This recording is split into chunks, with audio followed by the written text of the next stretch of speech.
Duck says don't. A duck lived on Goose's pond. It was a beautiful pond. The water was clear and sparkly, the sun shone, and everyone was happy. One day, Goose told Duck, "I have a very important job for you. I am going on holiday, and I want you to look after the pond while I'm away." Duck could not believe it. "Goose wants me to look after the pond," he thought. "I am in charge. Goose, I will do my very best," he promised. The next day, Duck was up early watching over his beautiful pond. Suddenly, he spotted the dragonflies racing. "Stop that!" he quacked. "I am in charge of this pond, and you should not be buzzing about all over it." "We're flying duck," said the dragonflies in surprise. "That's what we do."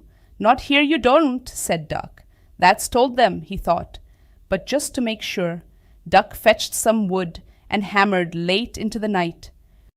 And the next morning, there was a sign in the pond. "No racing by order of Duck, in charge of pond."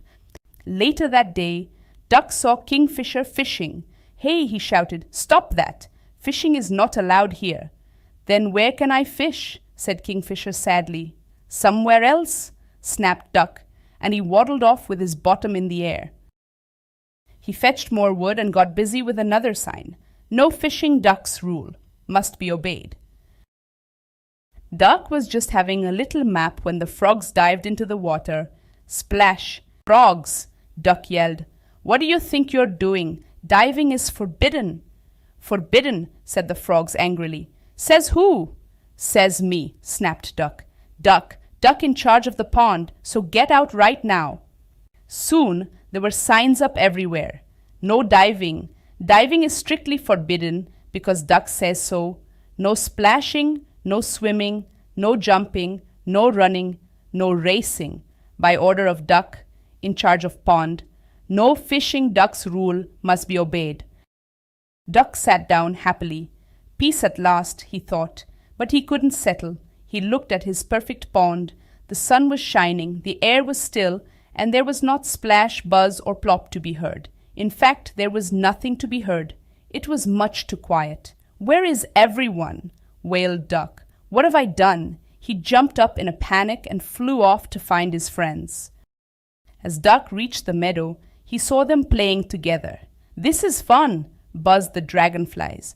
"No bossy duck telling us off," croaked the frogs. A tear fell down Duck's cheek. With a heavy heart, he turned around and waddled back to Goose's pond. The friends were snoozing in the afternoon sun when they heard hammering coming from the pond. "Can you believe it?" muttered the frogs. "That duck is putting up more signs." The banging went on deep into the night. Next morning, there was an enormous sign in the meadow. When the friends arrived at Goose's pond, they saw other signs too. "Duck is very, very sorry. Please come back. This message is for the dragonflies, frogs, and kingfisher. From Duck X, racing welcome free fishing rods. New diving board, running, jumping, swimming, splashing." Aloud, "Silly duck," chirped Kingfisher, "we've missed you."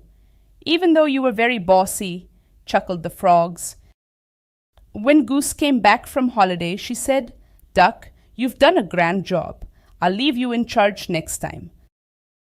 "No, thank you, Goose," Duck laughed. "Being in charge is much too hard."